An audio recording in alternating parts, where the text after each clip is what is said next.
want to extend my appreciation to all of you for your patience as we troubleshooted some technical difficulties, and welcome you back to Sha'ar's Yom Kippur services. We are very blessed this afternoon to have with us Tali Farhadian Weinstein for our Mincha study session. You know, the rabbis say study is also a form of prayer, and this is the devotion with which we bring ourselves into the afternoon service for Yom Kippur. Tali Farhadian Weinstein is the former general counsel of the Kings County District Attorney's Office in Brooklyn. She is also an adjunct professor of law, an adjunct professor of clinical law at NYU Law School, where she teaches criminal justice reform. Tali served in the United States Department of Justice from 2009 to 2017. For 6 years, she was an assistant United States attorney in the Eastern District Office of New York. Previously, Tali was counsel to the Attorney General of the United States, advising Attorney General Holder on a range of criminal law, immigration policy, and other issues, Lisa, and working closely with senior officials at the White House and executive agencies. Tali began her legal career as a law clerk for the Honorable Justice Sandra Day O'Connor at the Supreme Court of the United States, and for the Honorable Merrick Garland at the U.S. Court of Appeals for the D.C. Circuit. She has taught immigration law and policy at Columbia Law School and worked in private practice. Tali is a graduate of Yale College, was a Rhodes Scholar, and received her MPhil in Modern Middle East Studies from Oxford University. Tali comes from an extraordinary family with deep and proud roots in the Iranian Jewish tradition. And our families have a cherished friendship that goes back over 20 years. We have shared community, many important life cycle moments together, and other joyous occasions. I am so honored, Tali, that you're here on this sacred day to guide us through an exploration of midot, of personal and societal moral attributes that the world is crying out for us to renew. We sent out the source sheets for Tali's presentation this afternoon in the email for Yom Kippur. I hope you have downloaded them. And while we were hoping to be able to interact with Tali over the course of this shiur, unfortunately we're not able to, but we will enjoy Tali's presentation. Tali.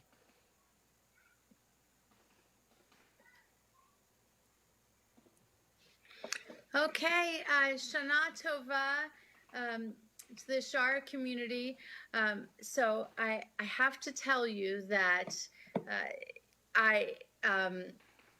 all I can see is myself, and I'm not getting any feedback. So I am just going to pray that a Yom Kippur miracle is happening, and that you can reach me out there and hear me out there. I was so looking forward to spending a little time with you, working through some of these texts that have been on my mind as I've been preparing myself for the high holidays.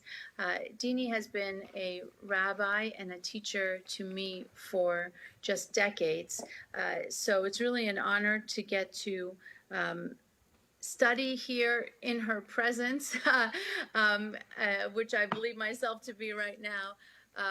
And I thank you for inviting me. Okay, so I'm going to try to proceed to try something I've not done before, which is to be a teacher without students, and to tell you a little bit about what I wanted to share with you today. So over the course of this summer, Rabbi Jason Rubenstein, who is the chaplain of the Slivka Center at Yale University, brought these texts to my attention because I had written something that he had read about my family's story about our immigration to the United States. And what I had said in that piece is that I was grappling as a person who has spent her life in law enforcement with knowing that the very first American that my family and I met when we arrived in America on Christmas Eve of 1979 was an airport immigration officer who inspected our papers to see if we ought to be admitted to the United States. And he chose to let us in, even though, according to the letter of the law, which is a kind of phrase that I'll come back to in the course of this talk, he didn't have to do that. We didn't have the right documents. We had tourist visas that were likely fake, and we obviously were not tourists. So even if they were real, we were likely misusing them.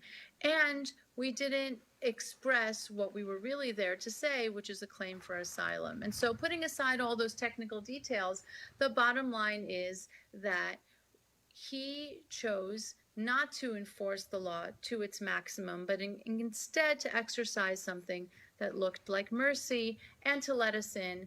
And that decision by this person that I don't know who was wearing the uniform of the law allowed my entire life to be possible. And so Jason said, let's look at some text together about the role of mercy in law enforcement. And what started as something of a personal journey in exploring these texts started to feel more urgent as we approached the high holidays in Rosh Hashanah and Yom Kippur. First, because around us a presidential election is unfolding in which law and order has become a central theme, right? The president is talking about disorder that he sees, particularly in American cities, and he has said the answer is to enforce the law. Anyone who breaks the law should be arrested, he says, because when you enforce the law, order follows. And at the same time, we have seen throughout our country protests under the rubric of Black Lives Matters and others saying that no, it is law enforcement itself that has become an instrument of injustice. So what I thought we would try to do together this evening is use these rabbinic texts to try to move toward a theory of just law enforcement, which could help us to understand how we want God to enforce her law against us, and also how we think humans should judge one another and enforce the law against one another. And my framing question for all of you is this: if God's laws are perfect, as they must be because God put them into the world, why does our tradition furnish so many examples of God's mercy in the enforcement of her law? If mercy is something like a leavening or a leniency or a standing down from the robust application of the law, is there something wrong with God's law? And if so, what is it? And as for humans, the questions are somewhat less mysterious, but I think in their own way equally challenging. If we are not going to live in a maximalist society where every single law is enforced against every single person who breaks it every single time with the same level of intensity, and we know that what I've just described is not only undesirable but impossible, then how should we expect the people who have the power of the law, who can arrest, who can investigate, who can prosecute, to use their discretion? So we're going to go through 4 texts together today. The first 3 introduce the concept of mercy by contrasting it with other attributes that we associate with God. One text is going to link mercy to our ultimate inquiry, which is what I really want to spend our time on, which is what does it mean to go beyond or inside the law? So I believe that you all have a source sheet in front of you. And I'm going to start with the earliest source. This is from something called the Pesikta de Rav Kahana, which is a 5th century commentary on the Torah, which was organized around the Jewish calendar. Fragments of this were discovered in the Cairo Geniza. And the chapter in front of us is the chapter on Rosh Hashanah. And it describes the drama of Rosh Hashanah in a particular way. So I'm going to give you a minute to look at this. Yehuda bar Nachman opened in the name of Reish Lakish. And I won't read every sentence of it to you. I'll have you read it to yourselves. But I want you to bring your focus to the movement that God makes here. What happens to God when she hears the shofar blast? And as you know, in our tradition, the shofar blast is often compared to a human cry. So what happens when God hears a cry? God is sitting on the throne of judgment when this cry is heard. And a literal movement happens. God deserts the throne of judgment or law and moves onto the throne of mercy. And if you look at the last line, it says God is filled with mercy for them, for us, the people of Israel, and turns the attribute of justice into the attribute of mercy.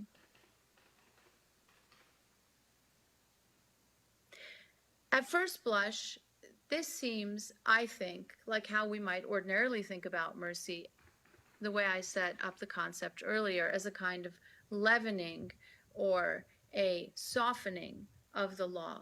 But look at the Hebrew. The word that is used to describe this transition from the attribute of judgment or the attribute of law to the attribute of mercy is hufach, behufach. In other words, this means transformation, right? Or to change. So in other words, judgment is not put aside in favor of mercy. It becomes mercy. And for me, what is profound about this text is not that God can make this shift and bring out the mercy that is inherent and inside and a part of justice. It's that it's prompted by an encounter, that this only happens when the shofar blasts or when the cry is heard. And I want you to hold on to that idea of encounter as we contemplate the next text together. We're now going to turn to 3 Talmudic texts. So the first is from Bavli Sukkah, and it describes a play on words, right? So it says, why are the prayers of the righteous likened to a pitchfork? And it says that Isaac, it takes us to a biblical text, Isaac entreated the same verb, the same root as the verb pitchfork, the Lord for his wife because she was barren. And what happens is that his advocacy on behalf of Rebekah has the effect of a pitchfork. It turns something over in God. If you look at the text, and I'll give you a moment to reflect on it, his advocacy has the effect of transforming a different attribute into mercy. And this time it's the attribute of indifference, of achzariut, becomes rachmanut, becomes mercy. And I think that there is a connection here with the last way that we found mercy in the Pesikta de Rav Chana, where, think about the metaphor quite literally, the pitchfork overturns the grain like a farmer, flips over the field, and you find something underneath, and the thing that is underneath is mercy. So what is on the surface, a kind of indifference, or maybe we would say a hardness or a strictness in the decree, in this case the decree that Isaac's wife Rebekah should remain barren, is an illusion. Underneath it is the secret lining, is mercy. And what this passage introduces to me, which I think is so interesting, is the role of the supplicant, or I might even say the attorney. Someone advocating on behalf of another is forcing another encounter with God, which again has the effect of revealing that core concept of rachmanut, or mercy, that we are looking for and trying to give shape to.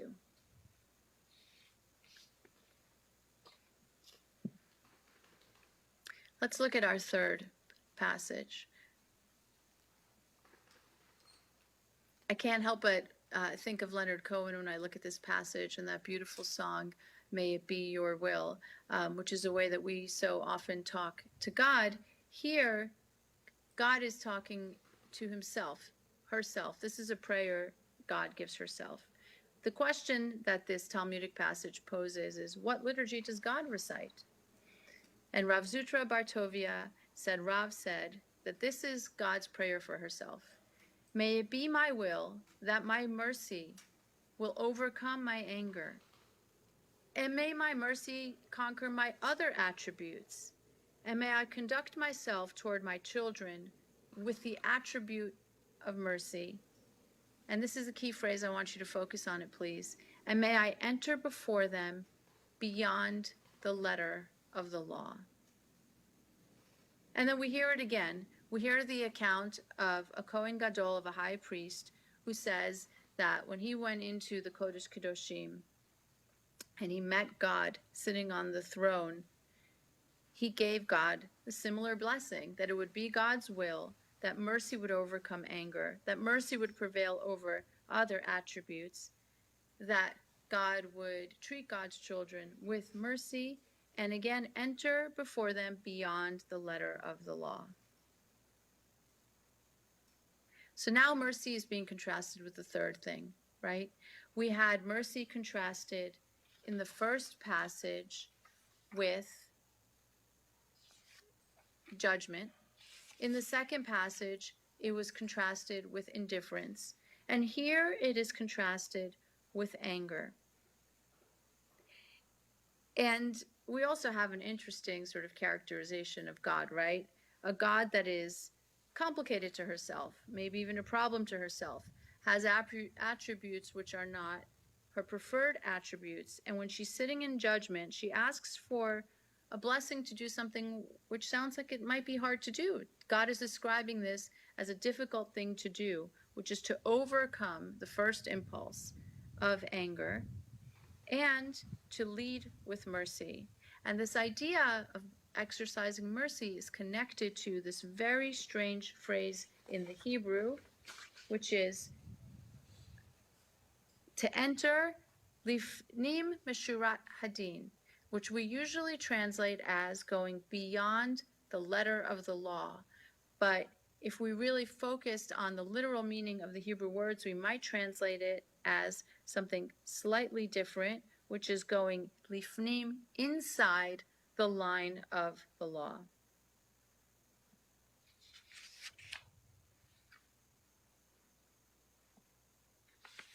I think that difference is quite important. Going beyond the letter of the law suggests surpassing or transcending the letter, or bringing in some kind of other source of judgment that, again, might leaven or lighten or soften the application of the law. And I think that's a perfectly legitimate reading, and I know that others read the text to say that there's some other source of knowledge that we have to have that acts as almost a counterforce to the law. But I think that this means something different, and I'm going to tell you why as we get to the next text, but let me preview that for you now. I think that this is introducing mercy as lying at the heart of the law, of going inside the law, of crossing the lines of its outer boundaries, is how I see that metaphor, of going inside. And I think that just as God wishes to go into this place in the application of the law, this should be our wish as well.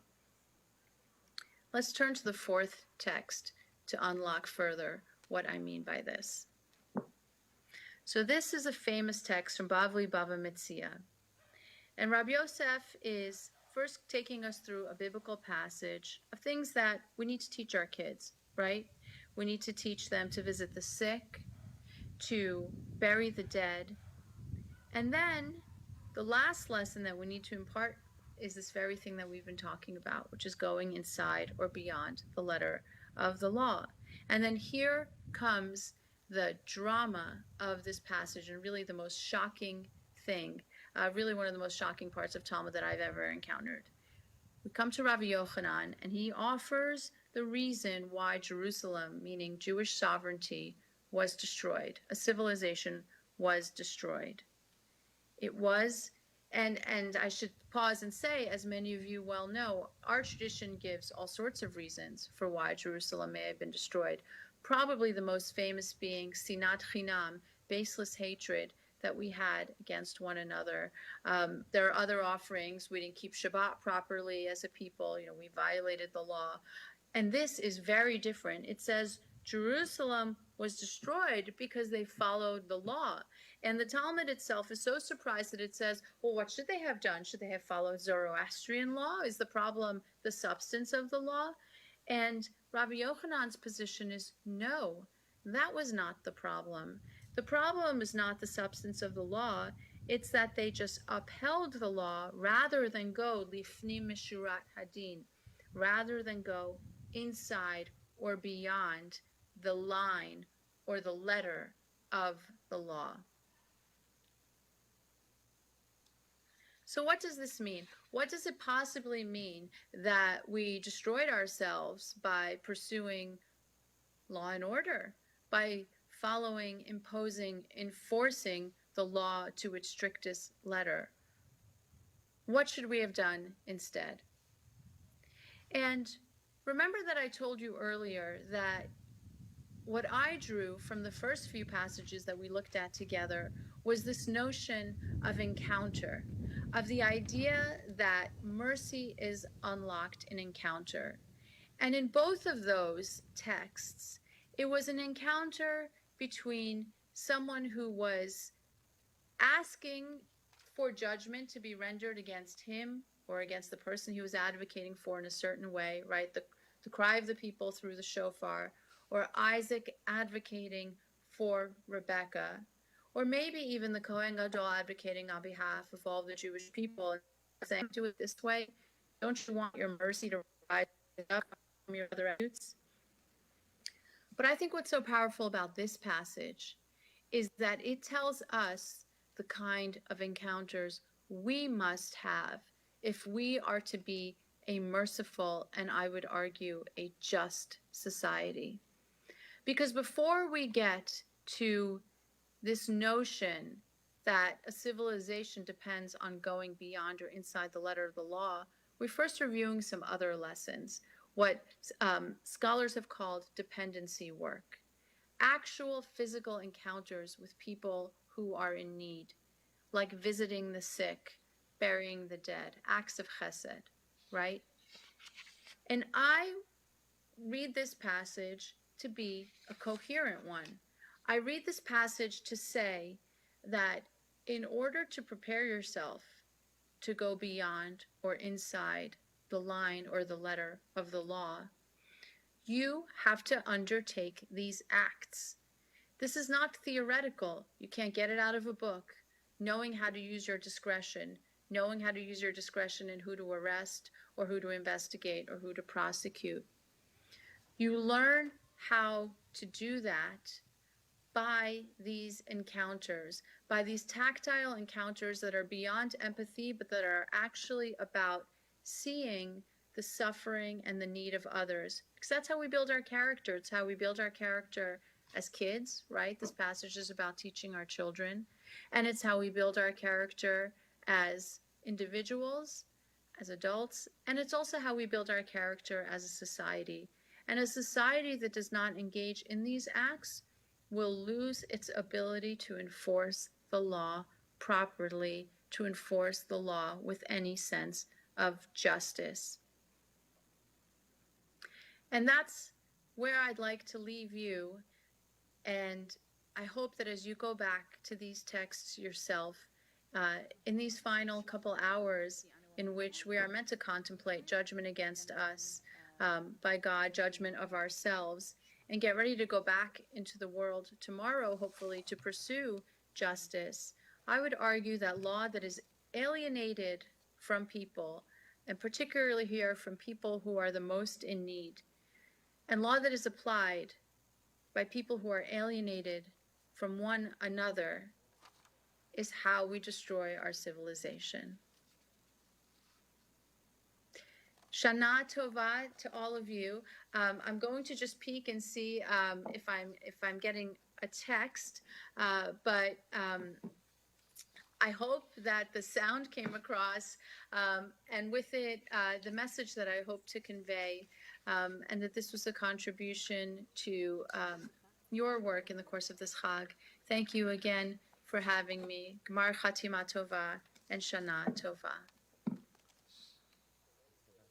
Tali, thank you so much for those penetrating thoughts and the most important lesson of what it means to be proximate to the people whose lives we have the capacity to shape.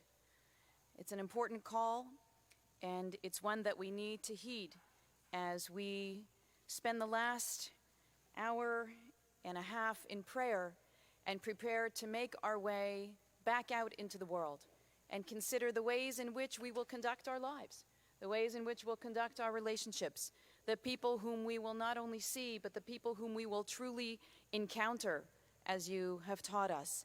and the ways in which we can not only speak words of mercy, but live relationships of mercy.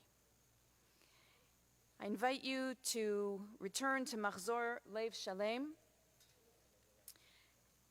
in which we will find ourselves on page 380, reviewing some of the highlights of the Mincha service as we take Tali's lessons deep within and prepare to bring them into the final gate of Yom Kippur. Page 380, Shema Kolenu. I'm going to open the ark, so if it's your custom to stand, please do. Shema Kolenu, hear our voice. Let us hear the voices of wisdom all around us, as we just did, and take the lessons in. Shema kolenu Adonai Eloheinu, chus v'rachem aleinu, v'kabel berachamim uvratzon, et tefilateinu, hashivenu Adonai elecha v'nashuva, chadesh yameinu kekedem, hashivenu Adonai elecha v'nashuva, chadesh yameinu kekedem, al tashlicheinu milfanecha beruach kodshecha al tikach mimenu, al tashlicheinu le'eit zikna kichot kocheinu al tazreinu, ya-na-na-na-na-na-na, ya-na-na-na-na-na-na, ya-na-na-na-na-na, ya-na-na-na-na-na, ya-na-na-na-na-na, ya-na-na-na-na, ya-na-na-na-na, ya-na-na-na-na-na.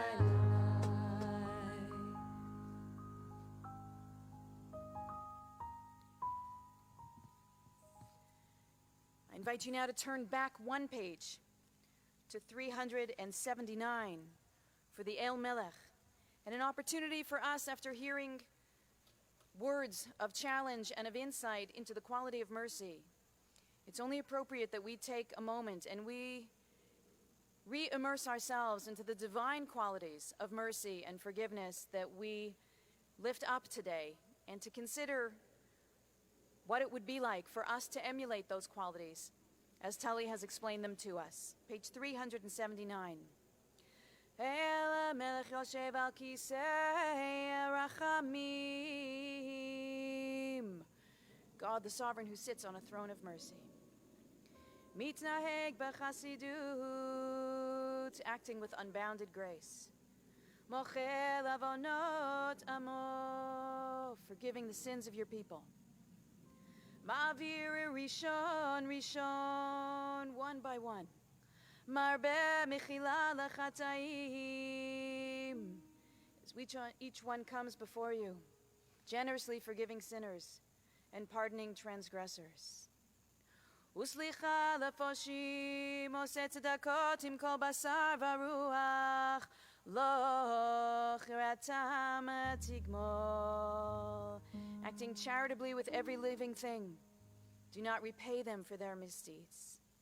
El horeita lanu lomar, shalosh esrei, zechor lanu hayom, berich shlosh esrei, keodata lenav mikedem, kemoshe katuv, vayered Adonai be'anan, vayityatzeiv imosham, vayikra b'shem Adonai, vayavor Adonai al panav, vayikra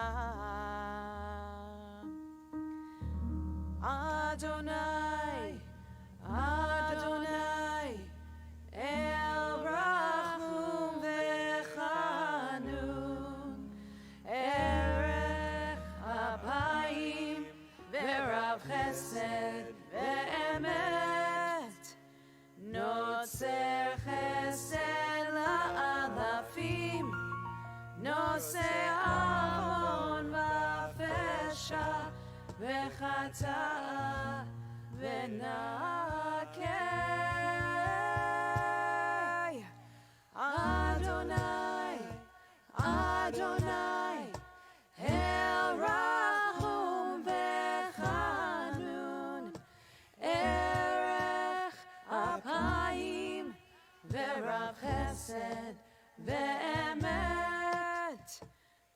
עוצר חסד לאלפים, נושא עוון בפשע, וחטא ונקה.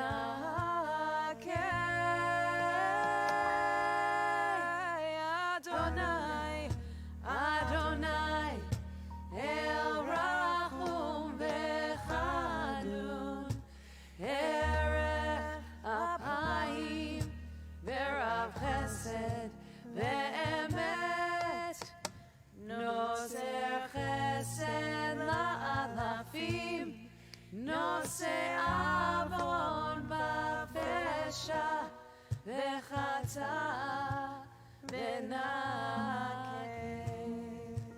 וסלחת לעווננו לחטאתנו, ונחלתנו.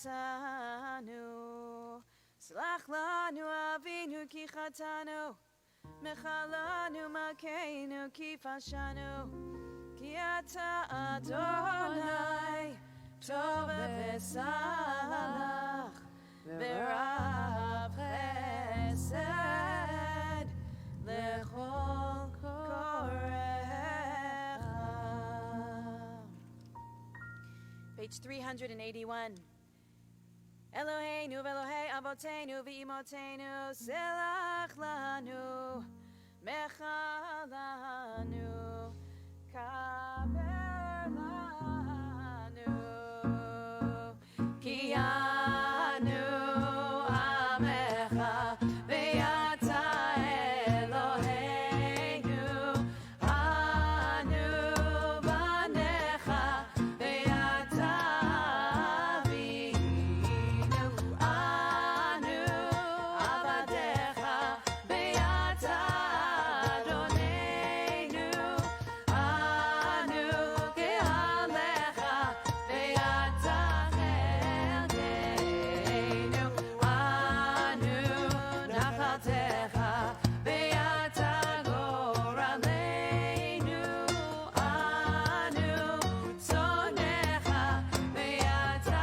ro'einu, anu charmecha ve'ata notreinu, anu be'ulatecha ve'ata yosreinu, anu rayatecha ve'ata dodenu, anu zeulatecha ve'ata kerobeinu, anu amecha ve'ata malkeinu, anu ma'amirecha ve'ata ma'amireinu.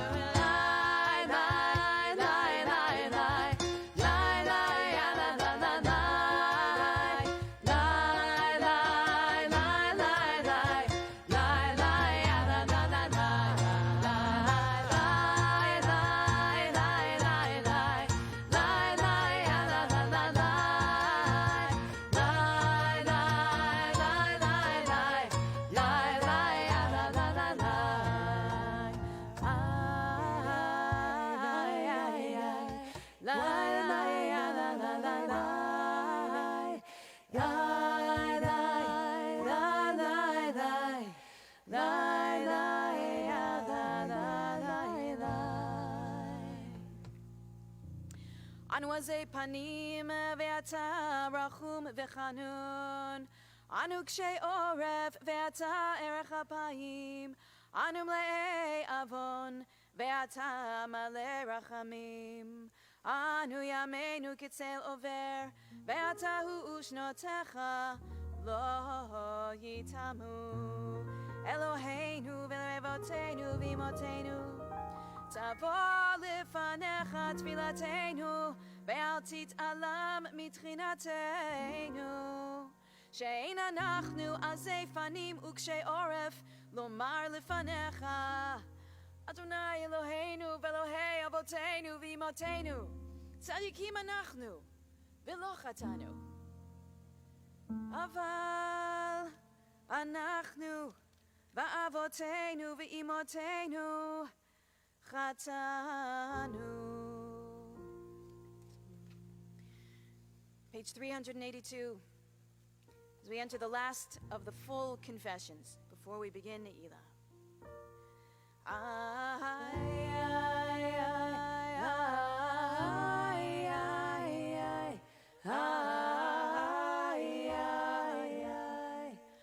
Ashamnu, Bagadnu, Gazalnu, Dibarnu Dofi.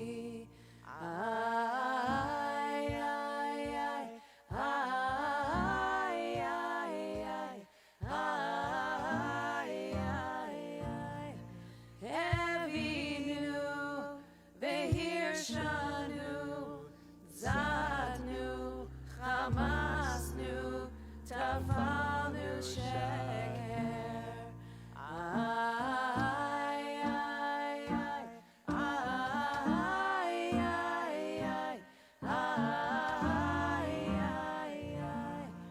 Yatsnura, Kizavnu, Latsnu, Maradnu, Niatsnu, Sararnu, Avinu, Pashanu, Sararnu, Ishinu Oren.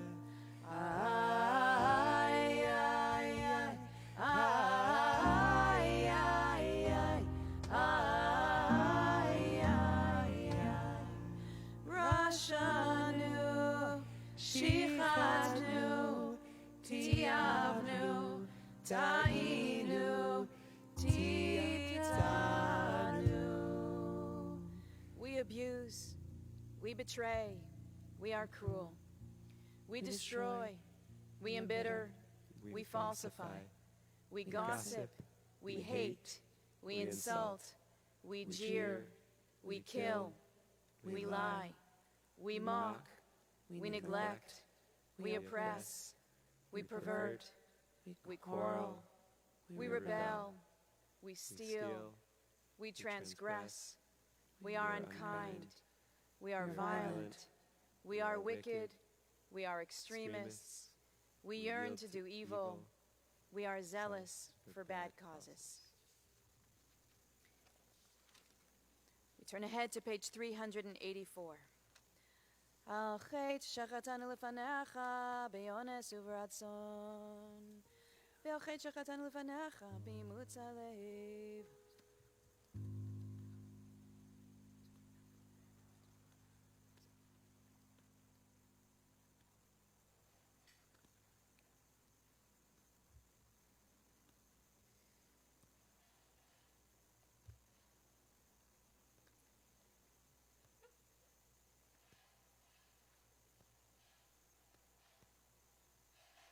Al chet shachatanu lefanecha b'yetzer hara, ve'al chet shachatanu lefanecha b'yodim uve'lo yodim, ve'al kulam Eloha selichot, selach lanu, mechal lanu, kaper lanu. Al chet shachatanu lefanecha b'chachaz ובחזק.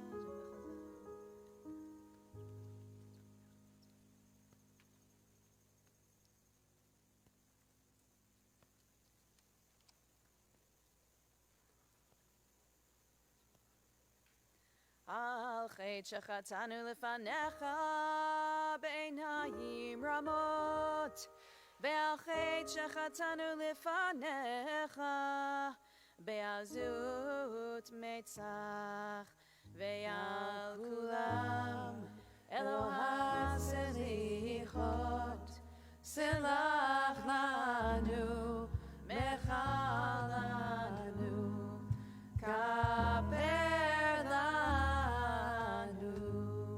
Al chet shachatanu lefanecha b'frikat ol.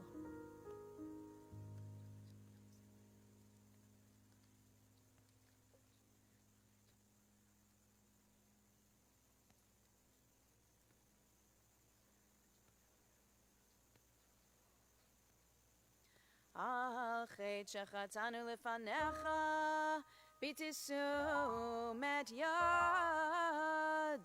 והחטא שחטאנו לפניך, בתימהון לבב, ועל כולם אלוה סליחות, סלח לנו, מחל לנו, כפר לנו.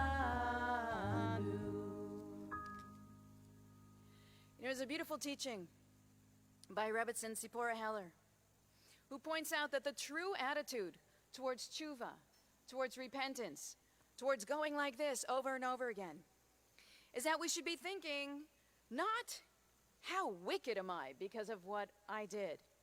But instead, she suggests that what we should be thinking about is, how could someone like me have done something like that? Tshuva, as we said earlier at the end of Musaf, is also an affirmation, not a rejection of who we are on the deepest level. It's also an affirmation. And that rather than define us by the lowliest of our actions, we should repudiate our sins as being unworthy of the holy souls that we actually are. On Yom Kippur, she continues to say that what we really should be doing is comparing our majestic potential to our more shabby reality. That every one of us has the potential to be spiritually magnificent, to accomplish our unique tasks in this world, to meet our challenges and to fix our shortcomings. And on the high holy days, she invites us to reflect on the perfected vision of ourselves and to cry over the mediocrity that we have permitted in its place. But our starting point and our returning point is that of our great personal potential and our joy in that. So think about it, as she invites us to. We could have been magnanimous, but instead we were petty. We could have been generous, but instead we were stingy. We could have been honest, but instead we told self-serving lies. We could have lifted others up with kind words, but instead we wounded them with deprecations. We could have esteemed our parents for their ongoing contribution to our lives. Instead, we made them feel useless and outdated. We could have made our homes sanctuaries of love and of peace, but instead we degenerated into bickering and into blaming. We could have spent some of our spare time studying the deep wisdom of the Torah or exploring Jewish philosophy or history or some other aspect of our incredible heritage, but instead we opted for Netflix. We could have become the person that the divine created us to be, and instead we settled for a mediocre imitation. I think that's a really powerful teaching and a powerful reminder to us that we have a lot to answer for today. But we answer for it not as lowly creatures, not as wicked people. We dafka have to answer it precisely because we are the opposite of that. We dafka have to answer for our mistakes because we are beings who are capable of so much better. That's the essence of tshuva. Remembering that we are capable of so much better. So we bemoan our mediocrity. But we come back at the end to where it is that we started. As beings created in the divine image, with unlimited potential to bring healing and hope to this world, to ourselves, and to one another. That is ultimately the wisdom that this day is here to teach us. And that is the wisdom that we hope that this last hour of Neilah together will take its place within our hearts and within our souls, and take its place within the commitments that we make when we leave this sanctuary and get back out into the business of life, and how close and proximate we decide to be to one another, and to give each other the chance to shine with that radiant light that each and every one of us possesses.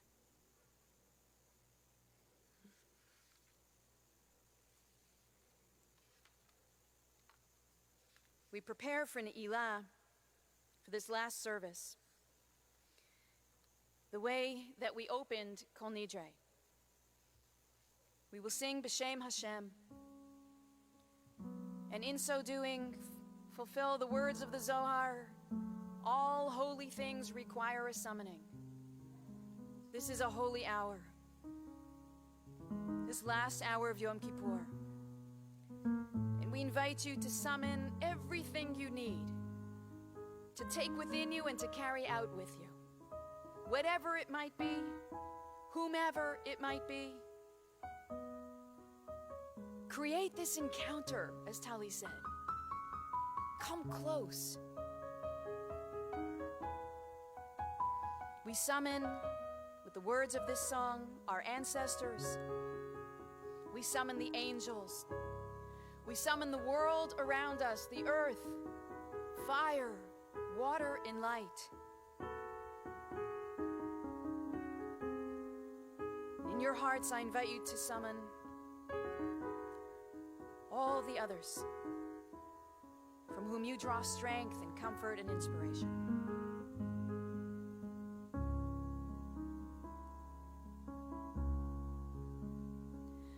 B'Shem Adonai Elohei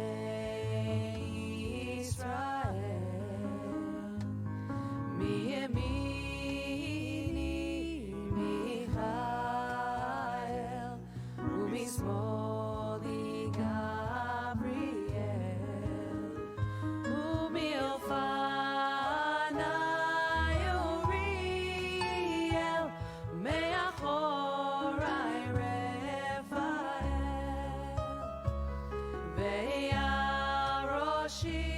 Ve'al Roshi Shechinatel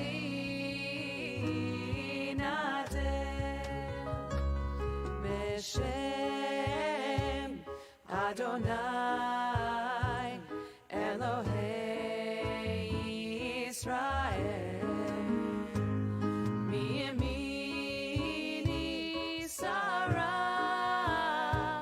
Umismoli Rivka Umilfanai Leah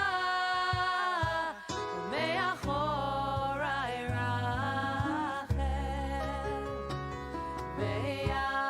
Rachel Ve'al Roshi Shechinatel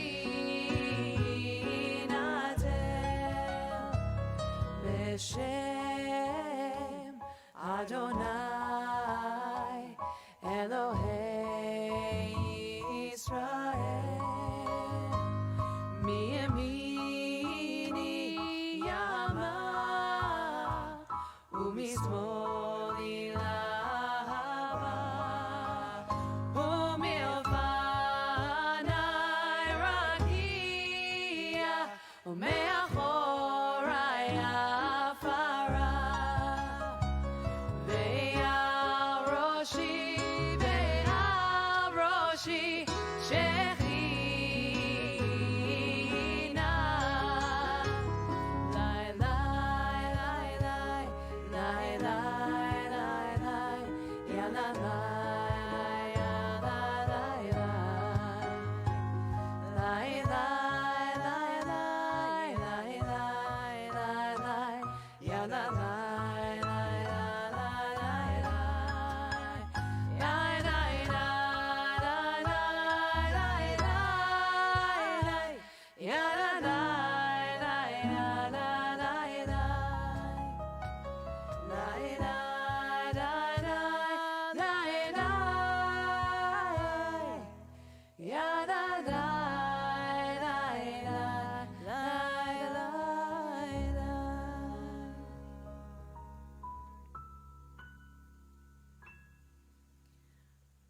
Page 394 for the Ashrei.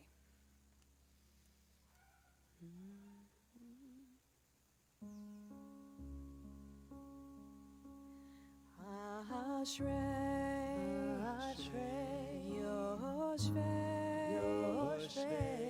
Beitecha,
last line. Va'anachnu nevarech ya me'ata ve'ad olam. Hallelujah.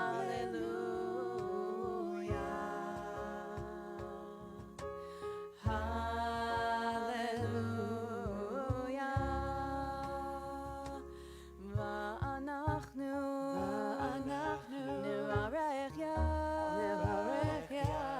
me'ata ve'ad olam.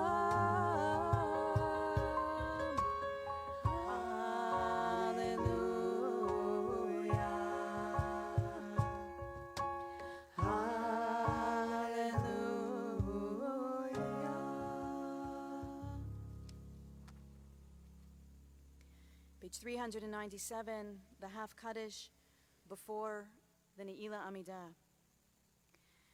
This is a special nusach for Neilah that I learned from Rabbi Haskell Lookstein, and it's something I look forward to every year, and that I'm proud to share with you.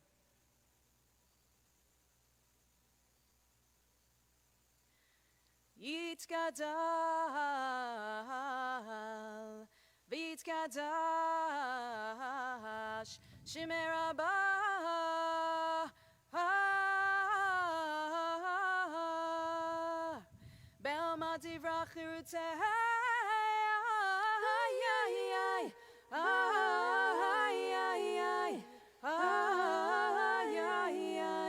V'yamlich malchutei,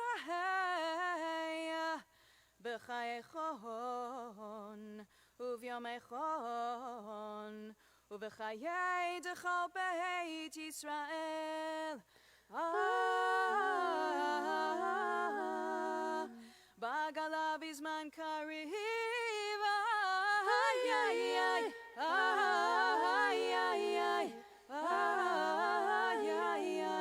Ve'imru amen. Yehi Shmei Rabbah mevarach, Le'olam le'olam hayah. Yitbarach, V'yishtabach, V'yitba'ar, V'yitramam, V'yitnaseh. V'yitadar, V'yitala, V'yitala,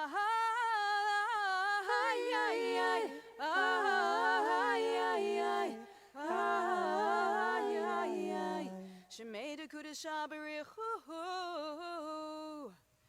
Leilah, Leilah, Mikol Birchata V'shirata,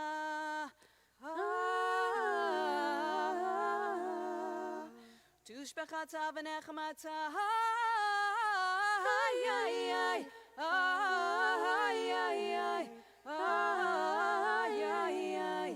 Damiran Balma V'imru Amen. The Amidah for Neilah is recited quietly, beginning on page 398, facing east. I invite you to use the words in the Hebrew or the English or the words in your heart and just remind you of the changing of the liturgy in Neilah from Kotvenu, may we be written, to Chotmenu, may we be sealed in the book of life.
you haven't finished your Amidah, please take the time to do so.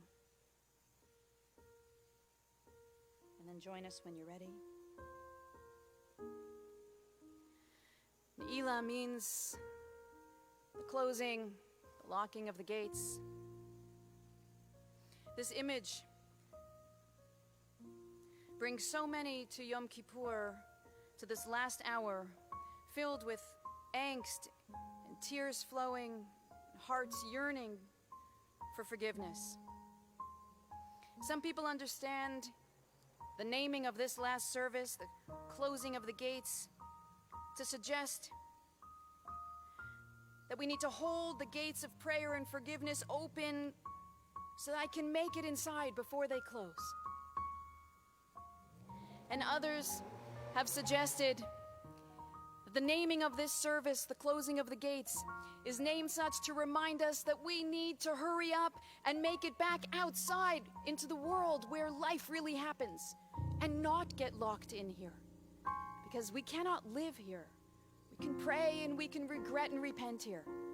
But it's outside the gates where we need to bring all of that into the choices that we make and the actions that we take.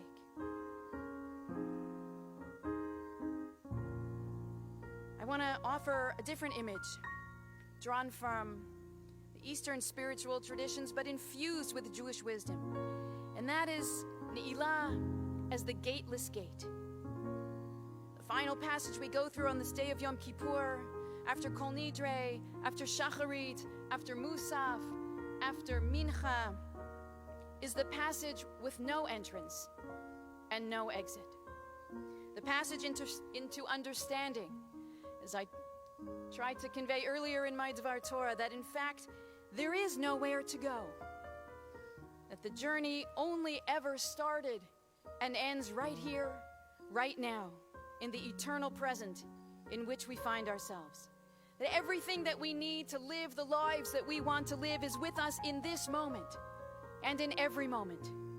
Every bit of courage, every bit of strength, every bit of compassion, every bit of mercy, every bit of insight is already embedded within us as it always has been. So the search ends now. There is no more seeking.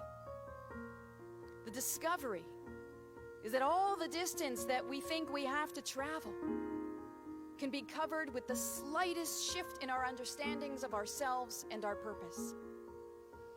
The purpose of our lives isn't to commune with some unknowable spirit. It's not to immerse ourselves in some demanding practice or lock ourselves up in some gilded sanctuary. It is simply, and it is grandly, to walk through the days and the nights that we have been given to live with humility, with patience, and with love. Neilah, the closing of the gates. All the other gates that we imagined, and that for some of us, we have literally spent not just the last 24 hours trying to open, but a lifetime trying to open and to enter, to be more of whom it is we thought we were capable of being. All those gates are closing now. They are of no use to us anymore. They will lead us nowhere. The only gate summoning us, the only sha'ar summoning us, is the one that will remain open forever. It is the gateless gate, the one that beckons us to open our eyes and open our hearts to the truth that there is nowhere else to be but right here, right now, together, alone, united, or solitary. Every moment and every place you find yourself is exactly where you are supposed to be. Now go and live.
Page 407, Il Nora Alila.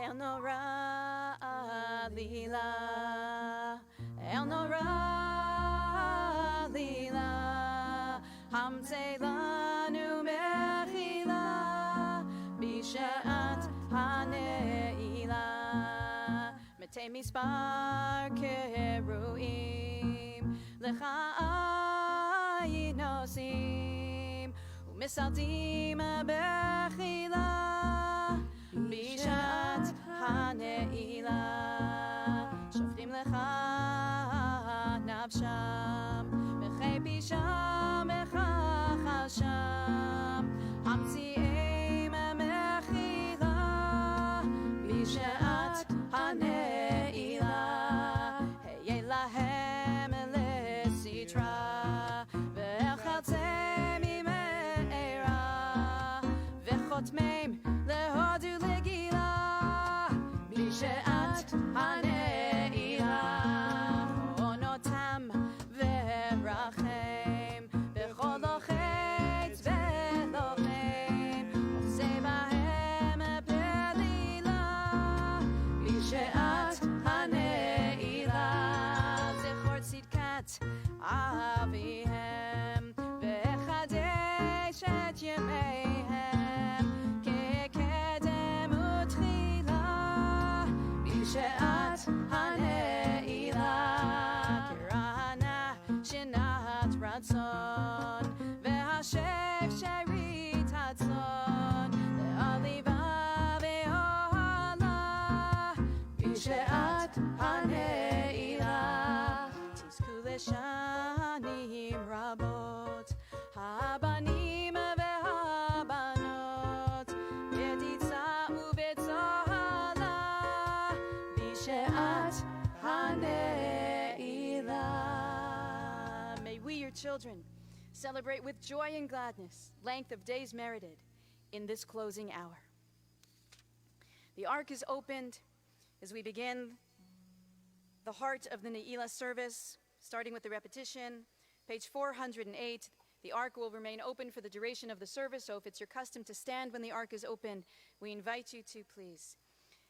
Under normal circumstances, our community would have a chance over the next remaining portion of the Neilah service to make their way to the Aron Kodesh, either alone or with a loved one or family, and to have a few moments of intimacy with the Torah, to offer their heartfelt prayers in the language that speaks most powerfully, the language of their hearts. And though we can't invite you to stand in front of the Aron Kodesh with us physically, we invite you over the next remaining time of Neilah to carve out a moment or two, and either alone or together with those who surround you, to offer up what it is that is in your heart and soul in this last hour of Yom Kippur.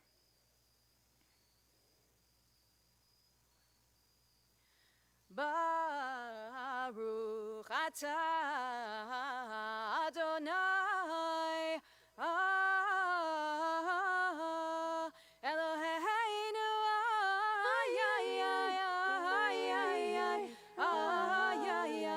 Elohei Avotenu v'Imotenu Elohei Abraham Elohei Yitzchak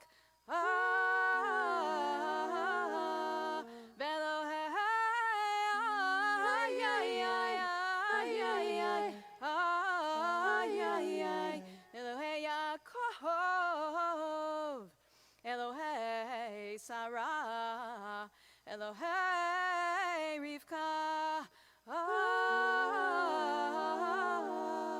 Elohei Rachel,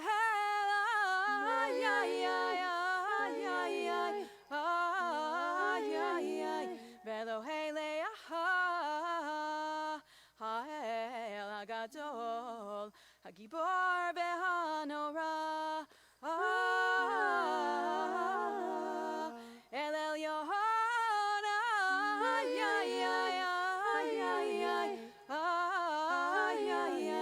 Gomer Chasadim Tovim, Vekone HaKol, V'zocher Chasei Avot V'imahot, Umei Gula Livnei Vneihem,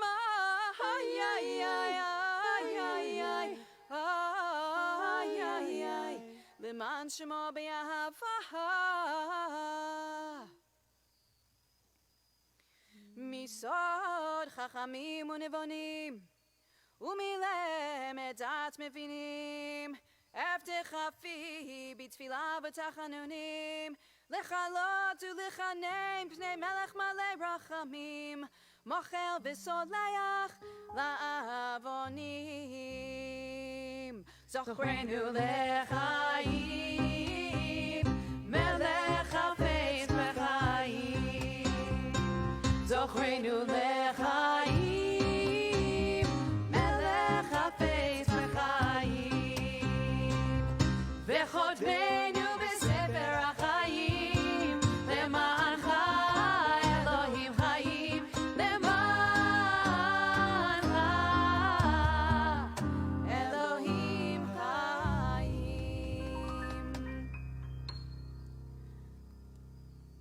Melech Ozer Ufaked U'Mashiach Magen Ahai, Baruch Atah Adonai,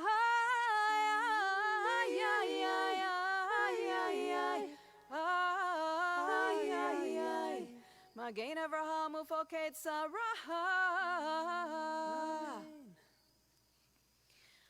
Ta Gibor Le'olam Adonai, Mechayei Meitim Ata Rav Lehoshia, Mechakel Chaim Bechesed, Mechayei Meitim Berachamim Rabim, Somech Noflim V'Rofech Olim, Umatir Asurim, Umekayei Memunato Lishei Ne'afar, Michamocha Ba'al Gevurot Umidomech,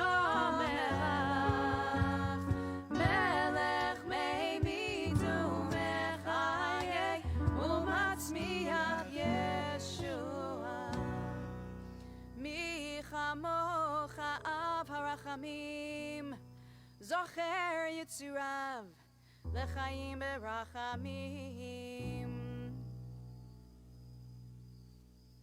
V'neman Ata Lachayot Meitim,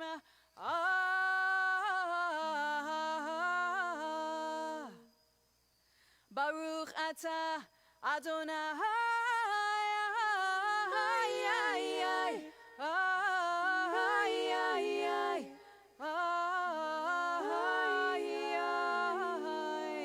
Mechayei HaMeitim,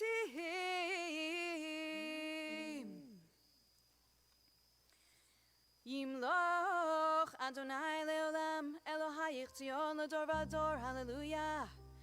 Ve'ata Kadosh, Yoshev Tilot Yisrael, Elna. Page 410. Shemana,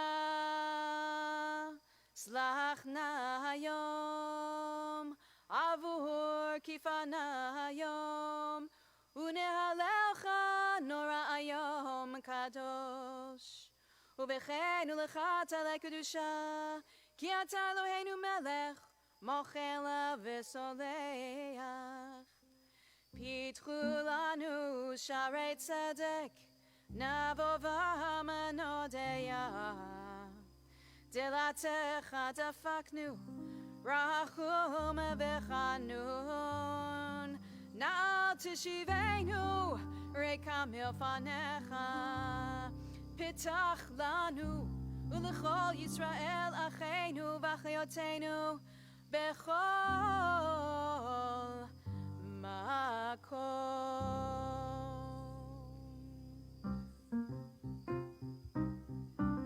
Sha'arei ora, sha'arei beracha, sha'arei gila, sha'arei ditza. Page 410. Sha'arei hoda v'hadar, sha'arei v'atov.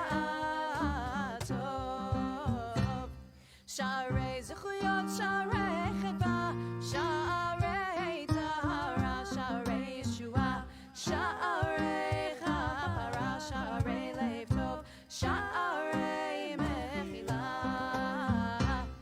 sha'arei nechama, sha'arei selicha, sha'arei ezra, sha'arei parnasa, shova, sha'arei tzedaka, sha'arei komemiyut, sha'arei refuah shelema, sha'arei shalom, sha'arei teshuvah. Ya na na na na, ya na na na na, ya na na na na na, ya na na na na, na ya na na na na, ya na na na na, na ya na na na na. V'chotmeinu b'sefer ha'chaim livracha v'likdusha, ki ata kadosh u'shimcha kadosh u'sharecha b'kdusha nikanes. Uvahem tarat v'tukdash ksot siach sarfei kodesh hamakdishim el shimcha b'kodesh kakatuv al yad neviecha v'karaz el zeh ve'amar. Kadosh, kadosh, kadosh, Adonai tzvot, Melech ha'aretz kevodo, kevodo malei olam, mishartav shamalim zeh lazeh, aye mekom kevodo, leumatam baruch yomeiru, baruch kevod Adonai mimkomo. Mimkomo yifen berachamim v'yachonam ha'miachadim shemo erev v'boker b'chol yom tamid ha'mayim b'yam v'shema omrim Shema Yisrael Adonai Eloheinu Adonai Echad.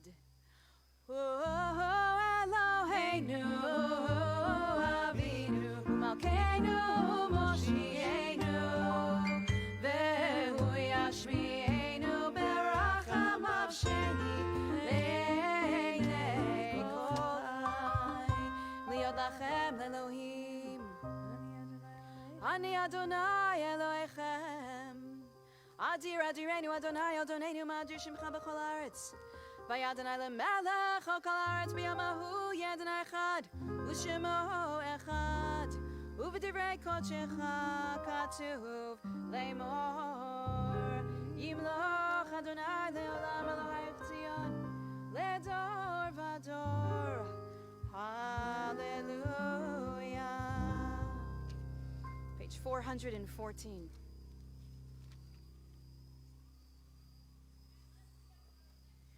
The top of the page. Petach lanu sha'ar be'eit Neilah sha'ar kifanayom hayom yifneh Hashemesh yavo v'yifneh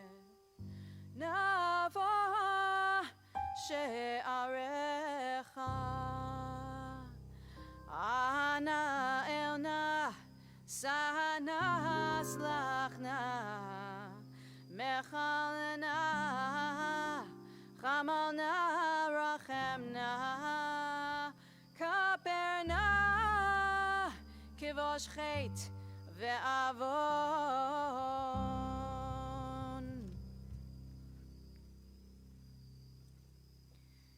Page 415. Vaya'avor Adonai al panav, vayikra Adonai, Adonai, el rachum vechanun, erech apayim v'rav chesed v'yemet, notzer chesed la'alafim, נעשה עוון ופשע וחטאה ונקה וסלחת לעווננו לחטאתנו ונחלתנו סלח לנו אבינו כי חטאנו מחלנו מלכנו כי פשענו כי אתה אדוני טוב וסלח ורב חסד לכל קוראיך.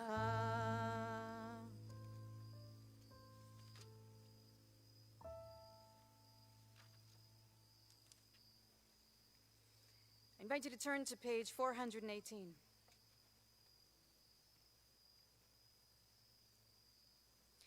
You can see on the top of the page, Lech b'simcha, echol lachmecha ushtei b'lev tov yenecha, which is the title, if you will, to a piyut written by Rabbi Moshe ibn Ezra in the 12th century in Spain for Neilah. It's included in the Italian tradition for this day, and the poem expresses the anticipated joy, as it says, on a successful Yom Kippur, on the completion of our prayers for forgiveness, and our belief that those prayers will be answered, that we will be forgiven and granted the chance to start a new year. You know, Yom Kippur,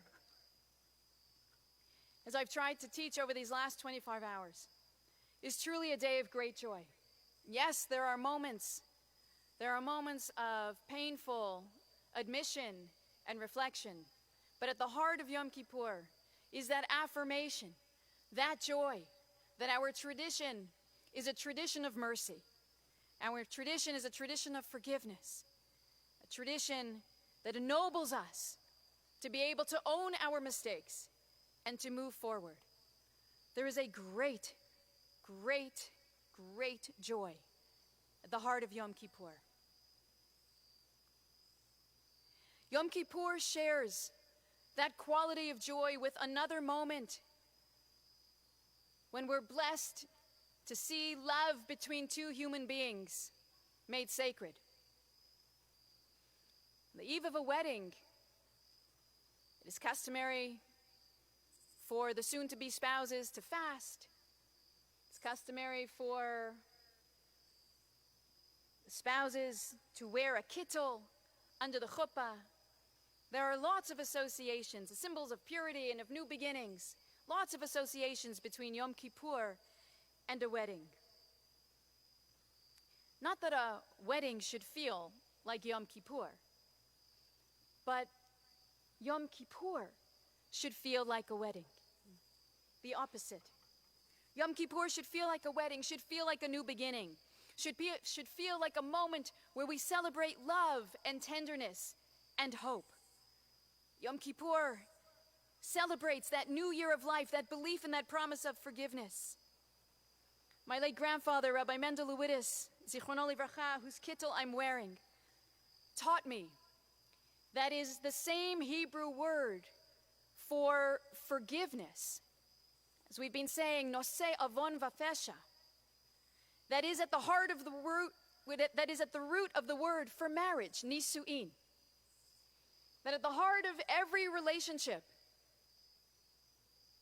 a relationship of love that the tradition sees at its utmost intensity in the love between two spouses, two lifelong partners, two people who pledge to covenant themselves to one another, that at the heart of that relationship, and indeed at the heart of every relationship, should be the capacity to forgive oneself, and to forgive our partners. And because of that, when we come together in relationship, it is a time of great joy. As we come together in relationship on Yom Kippur now, it is a time of great joy. Rabbi Shimon ben Gamliel told us through the Talmud that today is, in fact, the happiest day of the year. And at Sha'ar, we feel it and we sing it. And in every other year at this moment, we would be gathering all of us together in the center of our sanctuary, and we would be dancing it. Just like we celebrate the union of two lovers at a wedding, so too on Yom Kippur, we celebrate the coming together, the reunification, not only of us with the divine, but of us with one another and of us within our own selves. As at a wedding, it's a mitzvah to dance and to bring joy to the couple, so here too we believe it is a mitzvah to dance and to exude joy for the inner and outer unity and oneness that we have renewed over the last 10 days of Tshuva, over Rosh Hashanah and over Yom Kippur. As I said, normally our sanctuary is filled with families and friends singing and dancing their hearts out through the rest of Neilah, making our way to the shofar blast. And we feel the absence of that this year. But we will play and we will sing our hearts out to you. We will play and we will sing our hearts out with you. And we invite you, please, dance. Get up and dance and celebrate the gift that you have claimed for yourself, that was offered to you by the tradition and that you have taken hold of today. Please feel the joy that is yours to feel. And I may even dance with my bride tonight too. And you may see a few other people dancing as well through the gifts of technology today. But please enjoy these moments and lift up your soul.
And don't be mistaken, even though you haven't eaten or had anything to drink for 25 hours, you got it in you. I know you do. I know you do. Well, we're not quite done. We still got a lot of juice in us. Please turn to page 420 for a rousing last Ki Anu Amecha, because we are your people and you are our God. We are each other's.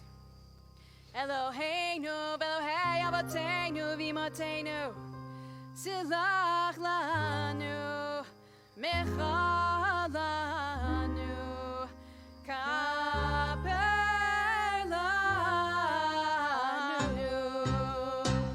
Ki anu amecha, ve'ata Eloheinu, anu v'anecha, ve'ata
Anu kshei oref ve'ata erech hapayim, Anu mlei avon ve'ata malei rachamim, Anu yameinu kitzel over ve'atahu shnotecha lo yitamu. Eloheinu ve'avotenu v'imotenu, Tavo lefanecha tfilatenu ve'alati tala mitchinatenu, she'ein anachnu azei fanim ukshei oref lomar lefanecha, Adonai Eloheinu ve'Elohei avotenu v'imotenu, צדיקים אנחנו ולא חטאנו. אבל אנחנו ואבותינו ואמותינו חטאנו. Page 421. The last Ashamnu. The last confession. It's okay. It's okay. We make mistakes.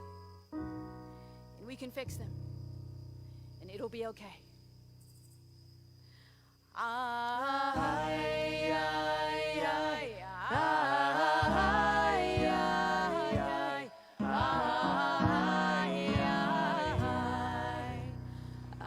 Ashamnu, Bagadnu, Gazalnu, Dibarnu Dofi.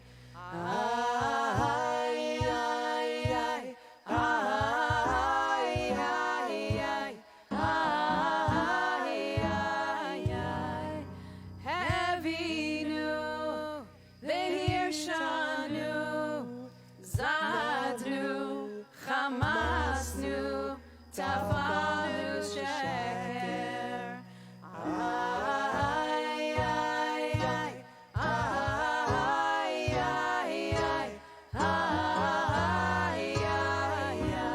Yasnura, Kizavnu, Lasnu, Maradnu, Niasnu, Sararnu, Avinu, Pashanu, Sararnu, Kishinu Orev.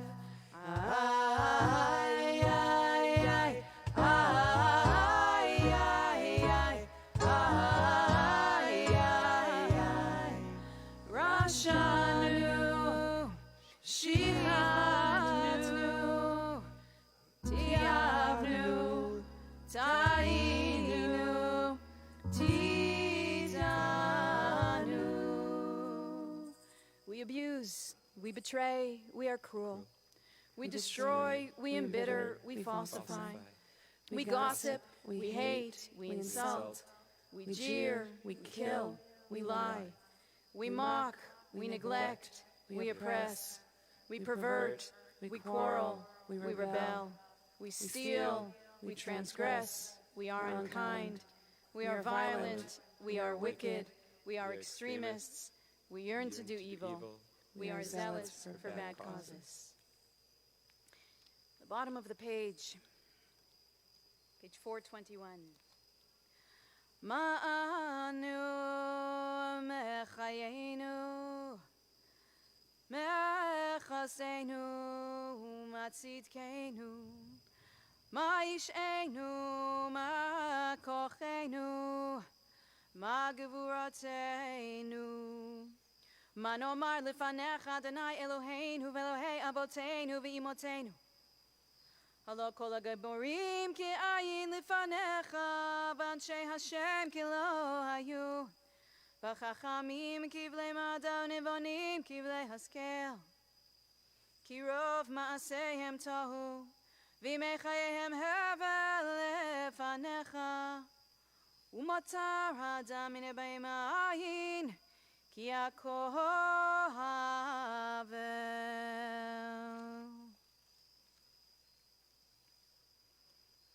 Turn to page 422 at the bottom of the page.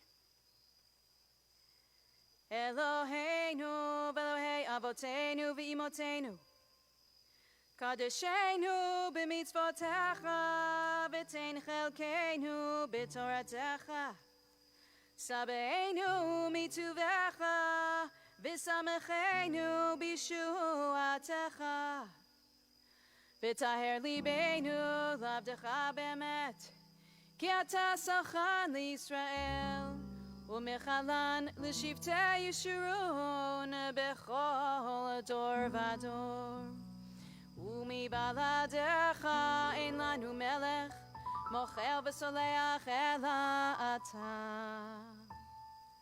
Baruch ata Adonai Melech mochel v'soleach lavonotenu, v'lavonot amo beit Yisrael, u'ma'avir ashmotenu, bechol shana v'shana.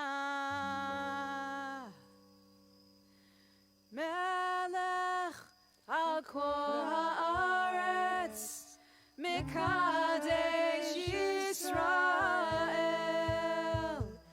Melech al kol haaretz, Mekadesh Yisrael. V'yom HaKippurim.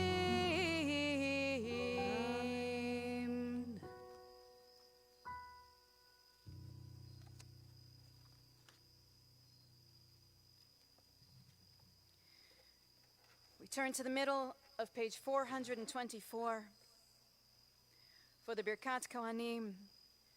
This last opportunity during Yom Kippur to offer words of blessing to one another. And this time, I invite you also to offer these words of blessing to yourselves. I know that may seem odd, but we are no less deserving of blessings from ourselves than we are from anybody else around us. And how important it is to take the time to articulate what it is that we wish, not just for those we care about, but for ourselves. So with that kavanah, I invite us all, page 424, in the middle of the page.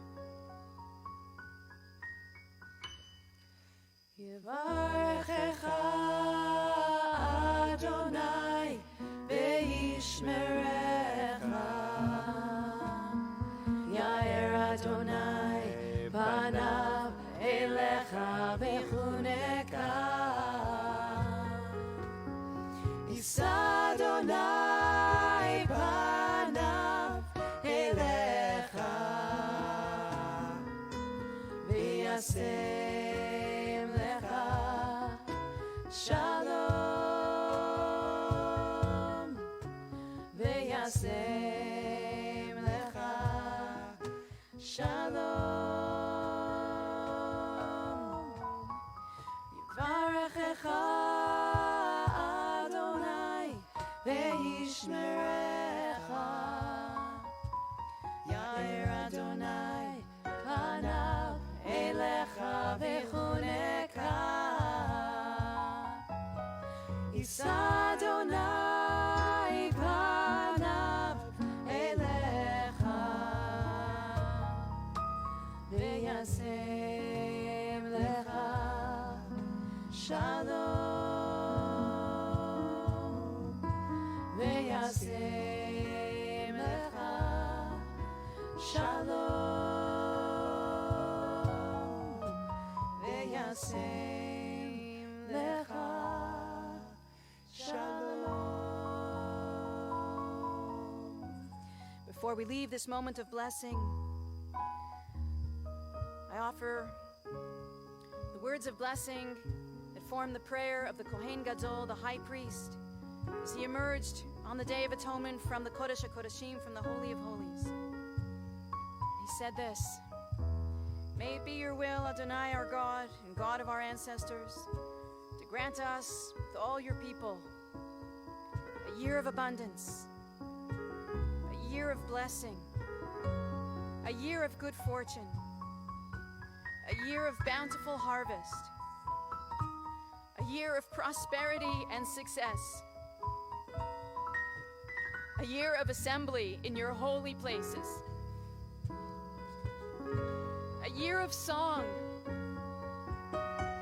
a year of a fulfilling life, a year of dew and rain and sun, a year of sweet fruit at the harvest, a year of atonement and forgiveness for all of our sins, a year in which our bread and water are blessed, a year of rest, a year of consolation, a year of abundant joy, a year of delight, a year in which the fruit of our womb and of our earth are blessed, a year in which our going and coming are blessed, A year in which our community achieves salvation.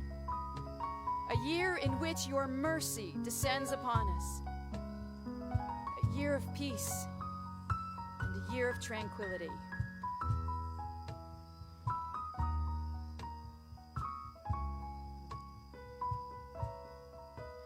V'yasem lecha shalom.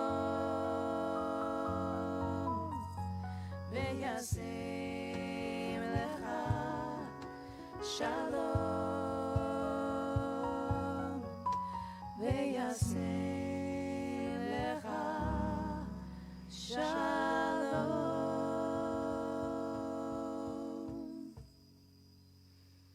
Conclude with B'Sefer HaChaim, page 424 at the bottom. B'Sefer HaChaim, bracha v'shalom, u'farnasa tova nizacher, v'nichatei lefanecha, anachnu v'chol amcha beit Yisrael, lechaim tovim shalom. Anachnu v'chol amcha beit Yisrael, lechaim tovim shalom.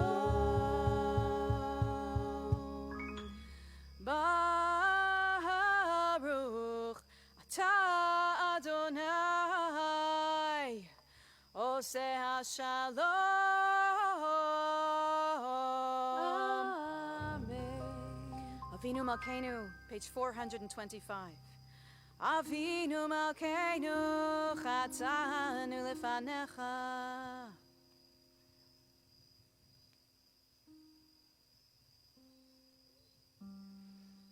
Repeat after me, please, the lines in the middle. Avinu Malkeinu, hachazirenu b'tshuva shlema lefanecha. Avinu Malkeinu, achazirenu b'tshuva shlema lefanecha. Avinu Malkeinu, shalach refuah shlema lecholei olamecha. Avinu Malkeinu, shelach refuah shlema lecholei amecha. Avinu Malkeinu, zochrenu b'zikaron tov lefanecha. Avinu Malkeinu, zochrenu b'zikaron tov lefanecha. Avinu Malkeinu, chatmeinu b'sefer chayim tovim. Avinu Malkeinu, chotmenu b'sefer chayim tovim. Avinu Malkeinu, chatmeinu b'sefer geula v'yeshua. Avinu Malkeinu, chotmenu b'sefer geula v'yeshua. Avinu Malkeinu, chatmeinu b'sefer parnasa v'chalkala. Avinu Malkeinu, chotmenu b'sefer parnasa v'chalkala. Avinu Malkeinu, chatmeinu b'sefer zichuyot. Avinu Malkeinu, chotmenu b'sefer zichuyot. Avinu Malkeinu, chatmeinu b'sefer silicha u'mechila. Avinu Malkeinu, chotmenu b'sefer selicha u'mechila.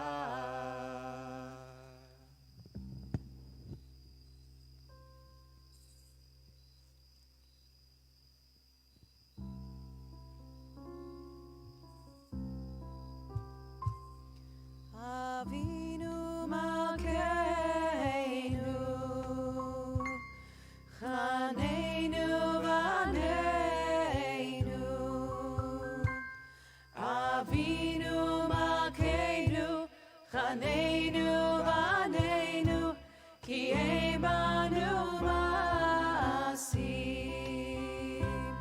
Aseh imanu, tzedakah v'chesed. Aseh imanu, tzedakah v'chesed, ve'hoshienu. Avinu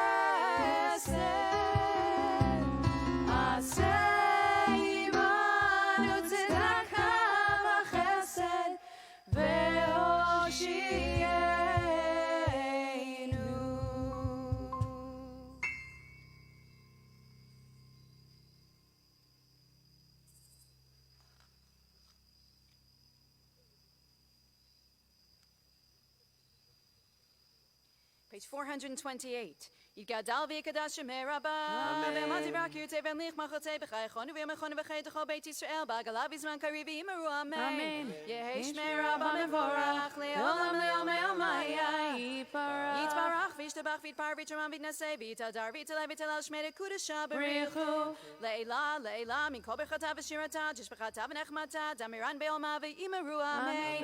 Titkabel tzolotonu v'oton d'choy yisrael kadam avuhonu v'yishmai v'imru amen. Yehi shlam Rabba min shemai v'chaim aleinu v'al kol Yisrael v'imru amen. Oseh shalom b'imromav hu yaseh shalom aleinu v'al kol Yisrael ve'al kol yoshvei tevel ve'imru amen. Page 429. The conclusion of Yom Kippur. Shema Yisrael Adonai Eloheinu Adonai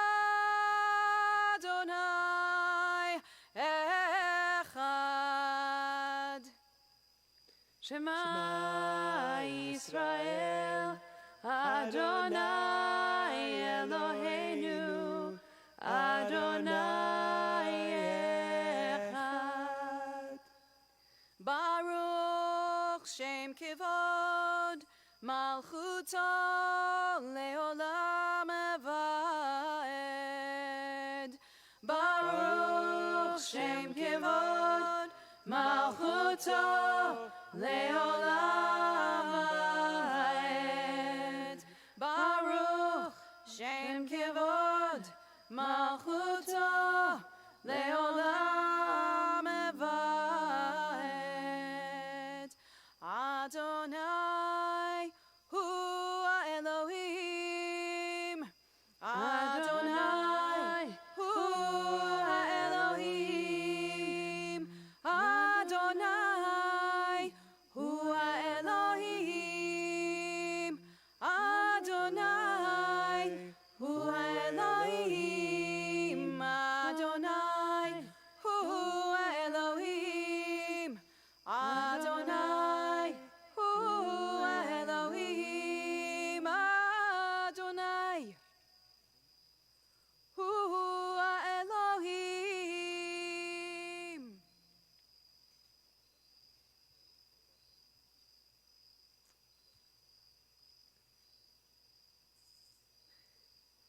Tkiya Gedola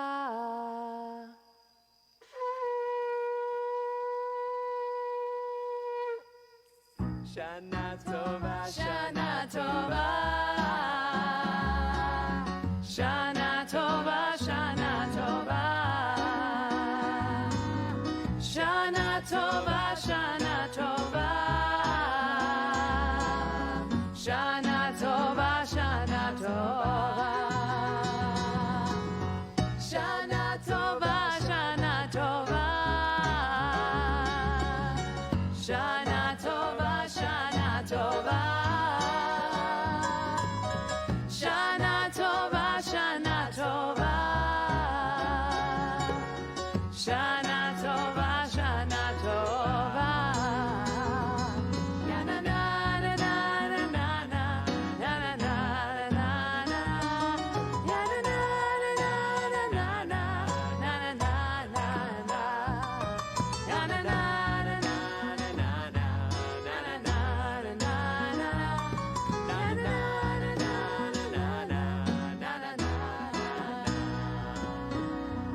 Shana Tova, everyone. It Shana is so special to have spent Rosh Hashanah and Yom Kippur all together. I am so grateful to you. We are all so grateful to you for being with us, for supporting us, for lifting our souls, for opening your hearts together with ours. Sha'ar at this moment is so full of energy. There is so much excitement about all that we can do together, all that lies ahead of us. Please stay close to us, stay connected, continue to shine your light with us, continue to open all of the gateways into meaningful and purposeful and joyous Jewish life together with us. Keep investing in us, keep investing in your Jewish future, keep opening your gates, and let us together open our shared gates to a proud, to a proud and promising Jewish future. We're going to make Havdalah and wish you all Laila Tov. I just want to say, I know everyone's hungry and thirsty. However, I just want to say thank you to our Rabbi, Adina Lewidis, for leading us in some of the most beautiful services I've ever been to. And while we're not together, your spirit and your love of teaching and music and melodies and prayer reaches into each and every one of our souls. So thank you. And thank you for making this High Holy Day season something that we can remember and be happy about and feel lucky that we have each other. Thank you. Thank you, Lisa. I love you. Thank you. Lai, lai, la, la, la, la, lai, lai, lai, lai, la, la, la, la, lai, lai. Lai, la, la, la, la, lai, lai, lai, lai, la, la, la, lai. Lai, lai, la, la, la, la, lai, lai. Lai, la, la, la, la, lai, lai. Lai, la, la, la, la, lai, lai, lai, lai, la, la, la, lai. Baruch atah Adonai Eloheinu melech haolam borei peri hagafen borei peri hagafen. Lai, lai, la, la, la, la, lai, lai, lai, lai, la, la, la, la, lai, lai, lai, lai, la, la, la, la, lai, lai, lai, lai, la, la, la, lai, lai, la, la, la, la, lai, lai, lai, la, la, la, la, lai, lai, lai, la, la, la, la, lai, lai, lai, la, la, la, lai. Baruch atah Adonai Eloheinu melech haolam borei meorei ha'esh borei meorei ha'esh. Baruch atah Adonai Eloheinu melech haolam hamavdil ben kodesh lechol ben ol lechoshech ben Yisrael le'amim ben yom hashvi'i l'sheshet yimei hamaseh. Baruch atah Adonai hamavdil ben kodesh lechol hamavdil ben kodesh lechol. Amen.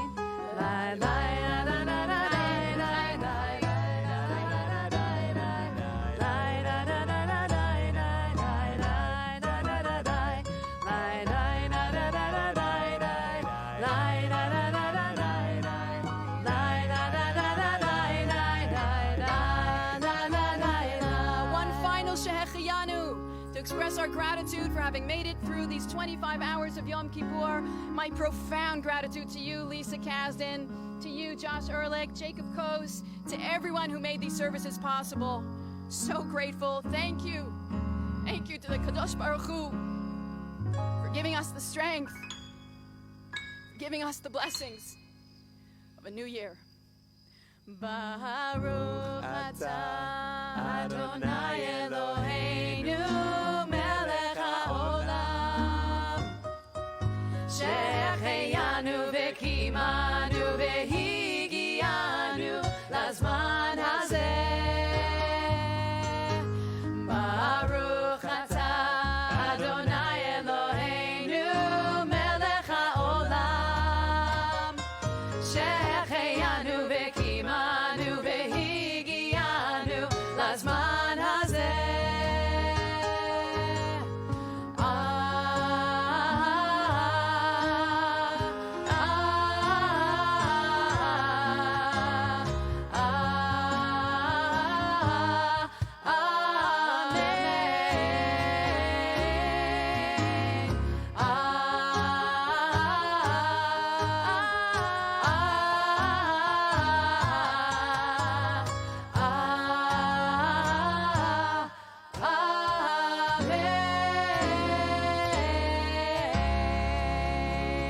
Shana Tova. Thank you to our great production team. Shana Tova, everyone.